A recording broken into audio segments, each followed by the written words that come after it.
This is under HOA authority. We are doing just an inspection. An inspection. I didn't agree to this. It's our right. This is ridiculous. I left my house for what should have been a harmless 30-minute run to the hardware store. Mulch for the garden. Screws for the trellis I'd been fixing all week. That was it. I didn't pack a bag. Didn't text anyone. Didn't lock the side gate because a gravel delivery was expected later. A tiny decision, the kind you never think twice about. Texas heat shimmered over the driveway as I pulled out. I remember thinking how quiet everything felt. Too quiet, maybe, but I shrugged it off. When I came back, my instincts screamed before my brain caught up.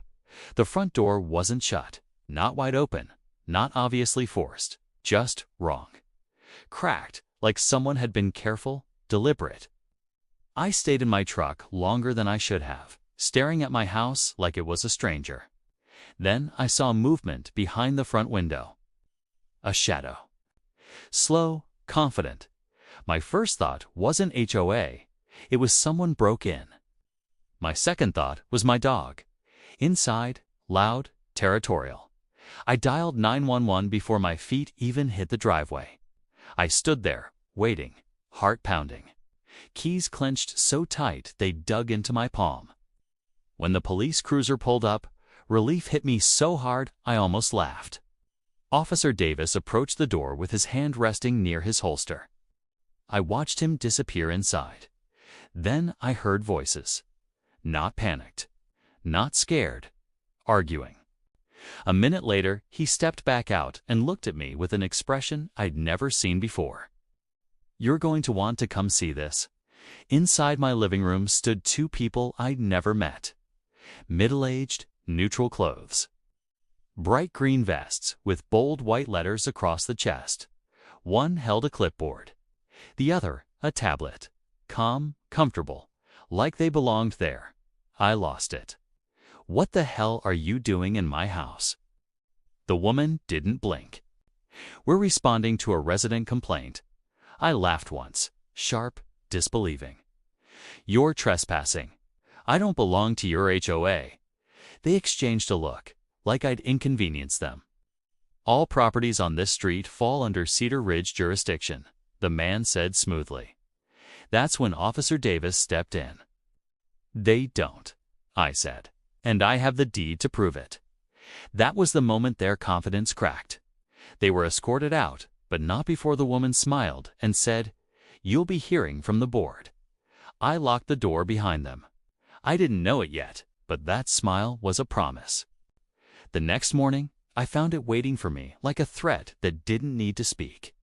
An envelope, bright orange. Taped dead center to my front door. It was the kind of color meant to hijack your attention.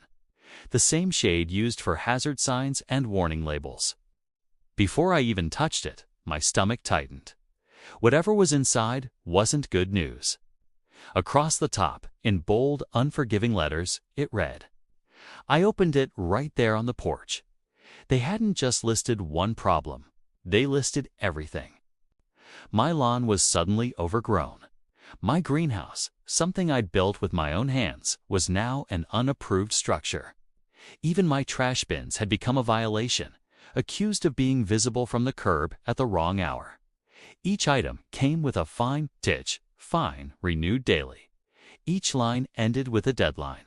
It wasn't enforcement, it was punishment. After illegally entering my home, they were trying to flip the script, make me the offender. I stood there longer than I realized, the paper trembling slightly in my hands.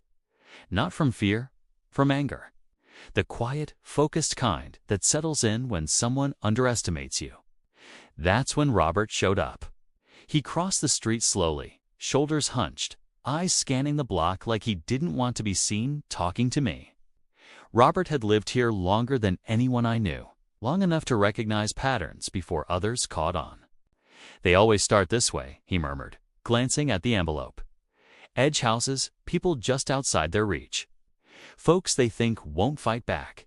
He told me Cedar Ridge had been pushing a theory for years. That, if enough HOA members voted in favor, They could retroactively absorb neighboring properties. No signatures, no deeds, just paperwork and pressure. It wasn't legal, it wasn't real, but it worked because most people gave up. I didn't. Over the next few days, the mail became a weapon.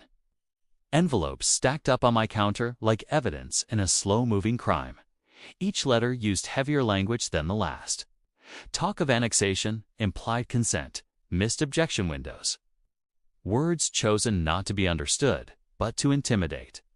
The goal was simple. Exhaust me until resistance felt pointless. That's when I called Sarah Evans. She specialized in property law. HOA abuse cases, specifically. When I laid everything out, she didn't look surprised. Not even a little. They rely on pressure, she said flatly. Confusion, fear, paperwork. If you hesitate, if you blink, they win. She moved fast. Cease and desist letters. Formal notices. Clear documentation of trespassing and harassment.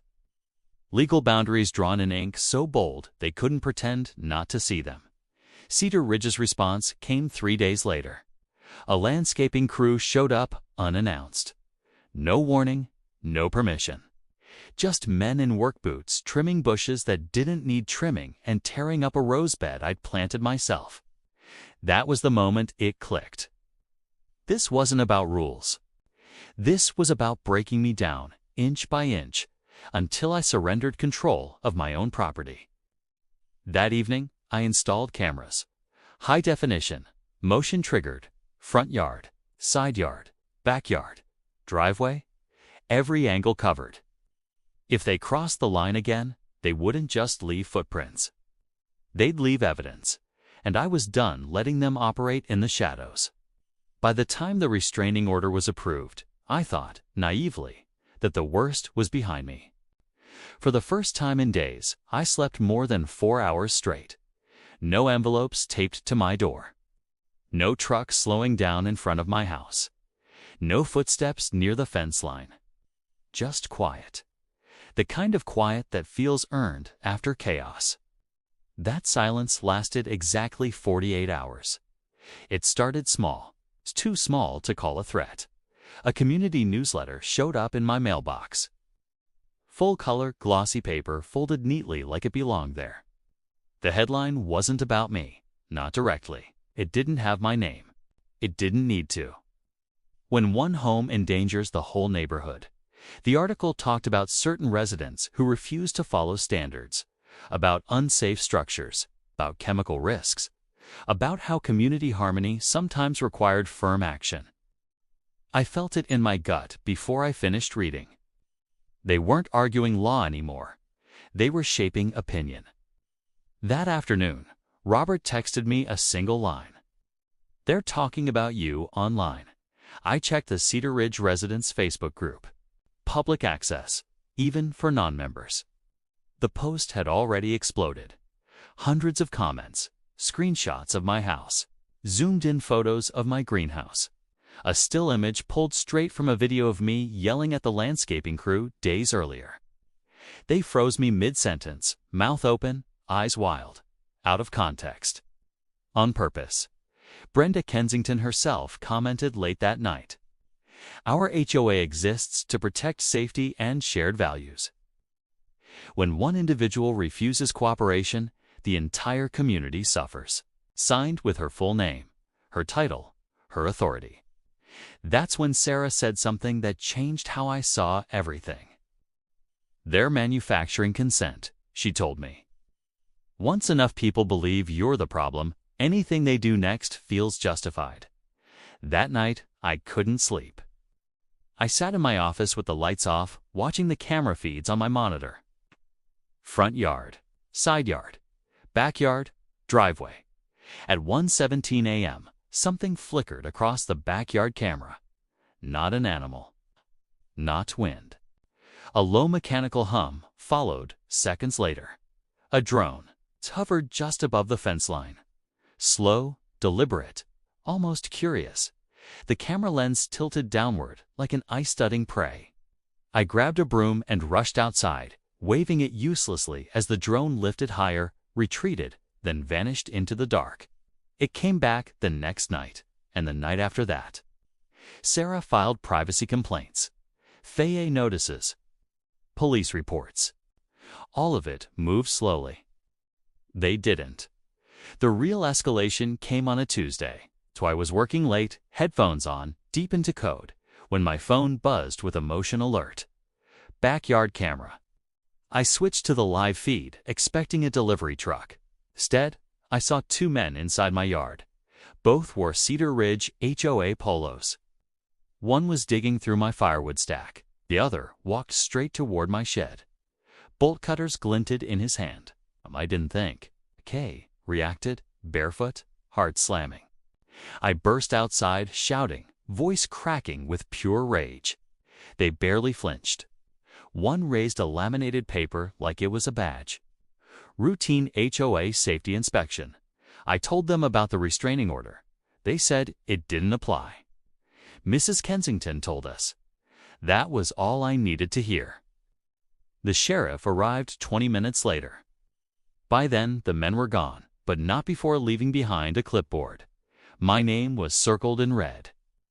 Under it, someone had written, "The deputy didn't smile. Didn't joke." She watched the footage twice. "This isn't enforcement," she said quietly. "This is targeting." Criminal charges followed: trespassing, property damage, violation of court orders, and finally, court.